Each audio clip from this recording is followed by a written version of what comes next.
He says, "Oh my father, I have seen 11 stars, the sun and the moon, prostrate to me in my dream." The father interpreted dreams. He was a Nabi of Allah, and immediately he knew that there is something going to happen. This child, Allah is going to elevate him. But the father chose to speak in a different way to the child, to say, "Be careful, there is something known as jealousy that can overtake anyone, even the best from amongst you. Something known as jealousy that can overtake even the best from amongst you. So be careful what you tell them. Do not relate this to your brothers." I want to stop for a moment and talk about Instagram and Facebook and your little profile pictures for 1 second. Everything that happens in your life, you take a nice picture of it and push it up. Doesn't it happen nowadays? Watch out, be careful. People are suffering and struggling. Why? Al-aynu haqq. You need to know this. The evil eye is the truth. The hadith says, you are inviting people to have the evil eye on you. Look what I ate. Wallahi, I've seen people's profiles. Every meal, they change the picture. Why? Because I had turkey. Wow. Did you have turkey? They say, I had this lasagna. And you need to know how to pronounce it as well, and how to spell it as well.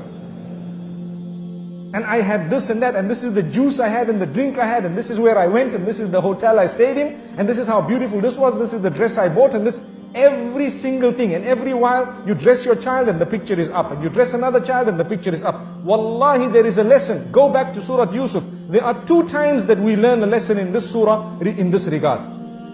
One was when the brothers were all entering into that particular palace, or into the ministries, in order to get their food. The father says, enter separately. And one of the reasons mentioned in the books of tafsir is so that the people's eye does not catch you all and does not affect you with the evil eye. That was one of the lessons that we learn. And here as well, the father says, لا تقصص رؤياك على إخوتك. Do not relate this dream to your brothers. Do not relate it to your brothers. Why? Because they may plot against you. Out of what? It is clear, out of jealousy. And the hadith says, إِنَّ الْحَسَدَ يَأْكُلُ الْحَسَنَاتِ كَمَا تَأْكُلُ النَّارُ الْحَطَبِ. Indeed, jealousy would eat away at your good deeds in the same way that fire would eat a dry log. And we know this.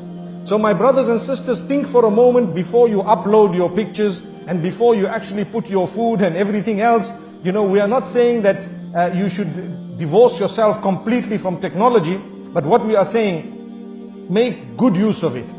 Make the best use of it, but do not use it to destroy your own self. You can tell genuine people sometimes some goodness you've been in, but it does not have to be everything. Because let me be honest, you send 1, 2, 3, 10 pictures, and some people who see it are wishing for it all their lives, working towards it, and you have it with so much ease.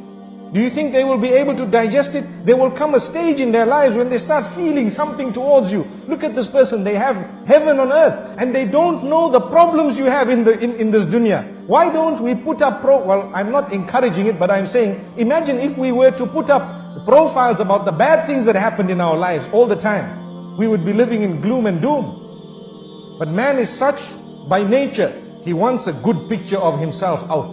He wants a good picture, everyone. We want a good image. So there's no harm in portraying that good image, but it does not need to be the finer details of your life. Leave that between you and your loved ones and those who shared it. And sometimes if you really want, perhaps once in a while, you may want to share it with a selected few. May Allah subhanahu wa ta'ala grant us a powerful and a beautiful lesson.